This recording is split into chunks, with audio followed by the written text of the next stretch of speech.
નમસ્કાર દર્શક મિત્રો, હું વિવેક પંડ્યા અતરંગી ન્યૂઝમાંથી. હવે આપણે પાછા જે જવાને ઊભા છે તેમને આપણે થોડાક પ્રશ્ન પૂછવાના છે, તો ચાલો આપણે પૂછીએ.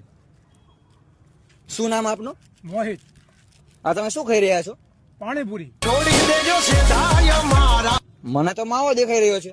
એકદમ દેખાય હે. મેં તો તું આંધળો હું. તમને ખબર છે આનાથી કેન્સર થાય? હા તો માવો તમારે મૂકી દેવો જોઈએ. અરે મૂકી દીધો મોઢામાં. આ માવો તમને ધીમે ધીમે મારી નાખે છે. આજે ઉતાવળે કોને મરવાની? કેટલા રૂપિયાનો માવો હોય? 15 રૂપિયાનો. દિવસના કેટલા ખાઈ જાઓ? 3 થી 4 માવા. એટલે મૂળ તમે મહિનાના 1800 થી 2000 રૂપિયા માવા પાછળ બગાડો છો. પણ તારા ક્યાં બગાડું હું? હું કમાવું ને બગાડું.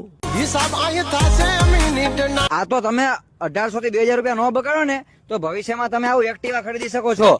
આ ભાઈ એક્ટિવા મારું જ છે. તમે ખાવા માવા? ના તો હેલિકોપ્ટર લઈને આવ્યા છો કા? ના ના તો ગાડી લઈને તો પાકી. ના ના તો ના. બાઈક તો લાવવા જ. અરે ભાઈ રિક્ષામાં આવ્યો ભલા.